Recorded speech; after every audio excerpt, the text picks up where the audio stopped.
This video compares the Nokia 5 with the Nokia 6, and I have first test results for you, so stay tuned. Yeah, the Nokia 6 I've shown you already in a separate video. You know this one already. So in this video it's now primarily concerning the Nokia 5 and the differences. And they are not too big, at least it seems on the first view, because both have aluminum unibody, even if it's looking a bit different. You remember this one here, you have these edges and these antenna stripes. For the other hand, you have that curved edges, so it's resting better. At least I find it okay. Design is a matter of taste, but how it's resting in my palm, it feels a bit softer, a bit smarter here. 160, 167 grams, and you have 73 instead of 76 millimeters in width. So it's a little bit smaller, a little bit more white, and a little bit better in your palm. But of course, it's all a matter of taste, like I told you, and especially because this one is bigger, as you can see, because it has the bigger display. So here we are at 5.46 inches and here it's 5.2 inches. So it's in size, compared in square millimeters, you have 10% bigger display area here on the Nokia 6 only. So it's not so much if you compare the 5.2 and 5.5 inch numbers, at least in my opinion. Plus, in both cases, you have gross for net or net for gross, because you have that navigation below here, recent apps, back, that's home, and a fingerprint scanner in both cases, of course. The only difference you should be aware of, really mattering, is the resolution, because that one is 1080p, and here we have only 720 by 1280 pixels, coming to a completely different density. This one is 282 ppi and this one is 403. So this is 14% already below the average and this is 58% below. But be aware, it's sounding worse than it really is, because compare this one here. Even on the Nokia 5 on the left, I do not see single pixels. I can read all the text here without any problem. Plus, it's brighter. I measured in the middle here. Remember, that was 494 nits, 1% above the average, absolutely okay for LCD. And this one is going up to 628 nits. That's 85% above average. So way brighter, at least in bright conditions, meaning sunlight or something like that. You have that sun booster, and then it's going up to 628 nits. So in bright sunlight, this one is better to read. But be aware, I have 200 candela here on both, on nits, it's the same, because I wanted to compare this one so that you can see how is doing the difference in resolution in a real photo. Both, of course, the same file, and you see, okay, here below it's a little bit, more warmer colors, more yellow, more red, but that's not coming because of the resolution. I find the sharpness kind of almost as good, or enough, let me call it like that. The difference you see here is because it's a different panel. This is dual domain IPS and that's regular IPS, not dual domain. I will show you a little bit later, but let's first have, or at least try without dropping both, to have both in the same angle so that you can see here, for example, like this one, that on the lower one, on the Nokia 5, you have more, the color is changing more to yellow than on the upper one here. I tapped on it, so here we are. So I see the difference a little bit, but it's still okay in my opinion. And I told you this is a different panel, and I will show you also with the magnifier, because I know you love it, to see what's happening below the hood. I hope you can see that way here. You see now the red, green and blue subpixels, and they have one axis like this one and the other axis like this one here. So that's the dual domain. So we have two axes with better viewing angle. That's doing the higher viewing angle stability. while you have here straight pixels, once again red, green and blue, but they are not on two axes, so you have that difference here, but I find it still absolutely okay, especially as it's brighter and cheaper, of course. Then you have cameras. Well, on the front it's the same, you have 8 megapixels and video in full HD. On the back side, video in full HD also, but a little difference here. You have 16 instead of 13 megapixels. But both don't have an optical image stabilizer. So if this is really everything, these 3 megapixels difference and the rest is the same, then I guess, at least, we have to see in the final review, of course, but I guess they both will play in the same league, coming to the quality of the photos and videos at least, but we'll have to see. That's just the guess at the moment. And you have also on both, it's exactly the same 4G with up to 150 megabits per second download. You have Wi-Fi N, including 5 gigahertz band, but no Wi-Fi SE. NFC is on board, and you have Bluetooth 4.1 only instead of at least 4.2, and the difference between 4.1 and 4.2 is especially on these low energy modes. So if you have a fitness band, for example, or something like this, this will run at least with less power consumption.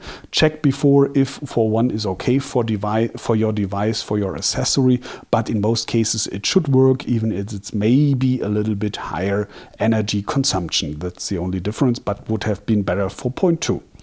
The SAR value, at least here in Germany, Europe, is here. It's 0.321 instead of 0.49, so it's still a little bit lower, and even this one was already good, so both are absolutely okay.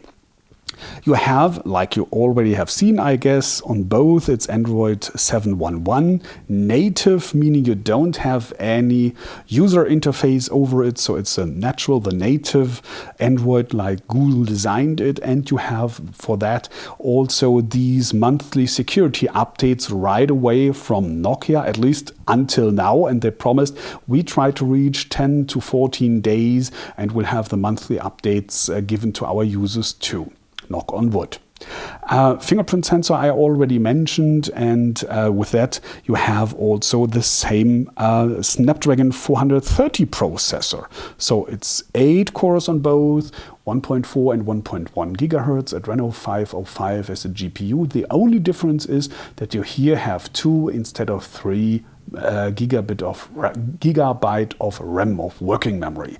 Here on the Nokia 6 we have been 43% below the average compared to all test results, more than 50 values out of 15 benchmarks, and here it's 83% below. So a bit better, even if it's 2 instead of 3 gigabyte of RAM, and that's coming, I guess, at least from the 720p instead of 1080p resolution here. So both are playing in the very same league.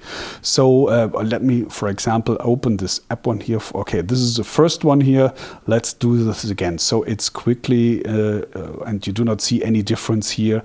Opening the game, the app launcher, or scrolling here, everything is okay, even if it's sounding very weak with 43 and 38% below the average. So we come in the benchmark to the hard stuff, because here I'm always trying Dead Trigger 2, and I will show you a little piece at least from that game, and you see in the upper right corner, oh, now it's starting again all over. I prepared this, but didn't work. So in the upper right corner you see the frames per second in real time.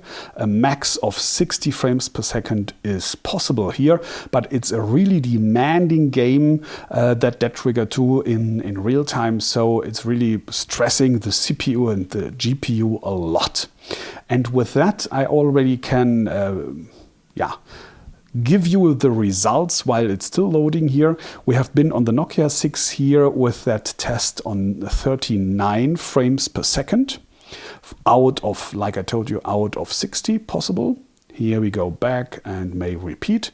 And here on the Nokia 5 it's 39 frames per second, so it's absolutely okay. Why isn't he going to this one? I thought please, because I just wanted to show for some seconds that you can see how it's doing. Well, 36 frames per second as an average is not too good. I know that there were better ones, but they are, in most cases at least, way more expensive. $500 instead of 209 and 249.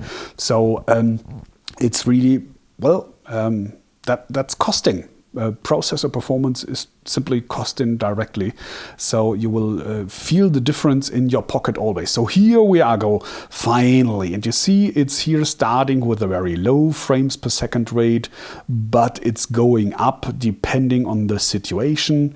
So here we are. Okay, it's going right away with the first visitors here, and let them, okay, here we are now at 27, 26. I have found some situations where we already had 50 or more frames per second. So like always, the 36 frames I mentioned is the average value. And of course, while really doing things like that, so really trying to stress CPU and GPU, and even then you've seen it's going sometimes up to 35 and more frames per second. So for gamers who want the best experience, it's not the right one, but I guess already from the price, this is clear. No one will be very surprised of that, I guess, with prices like this one. But here it's going on 56, 57. See, it's going up now depending on the situation and what's happening. I find it okay. You can have fun with the game, even if its experience is so demanding like this one here. But, well, if you want more, you have to pay more. Just wanted to show you some pieces of that game. I hope this is okay now for you. And with that, coming to the battery and to the runtime. In both cases, it's embedded, it's fixed, you cannot remove by yourself. It's 2900 instead of 3000 milliamps. And yeah, well, I know Nokia is saying different, but nevertheless, that's coming. I try to explain to you so that you don't have to ask once more, because this one is read out right of the system. See here now 2900 milliamps, and the results are coming because every battery has a minimum, a typical, and a maximum capacity of the battery. So the manufacturer has the choice to communicate, well, the minimum he won't in most cases, I guess, but he can choose between the typical and the maximum capacity. And in the in the latest models I've shown you, in most cases it's the maximum they communicate, but the real value comparing to predecessors, for example, is the typical one, and that's 2900 milliamps. But nevertheless, don't mind, because the milliamps don't say too much these days. We've seen too often in these tests that it's surprisingly good or bad, so just wait for the results, and they are following now. Let's start with the Nokia 6. That has 465 minutes, and that's 13% below the current average. That means as a regular user will come through the day in most cases, but if it's getting a little bit longer day or more intense day for working, it might get a little bit tough in the evening, so you may have to recharge during the day, and heavy users definitely will have to recharge.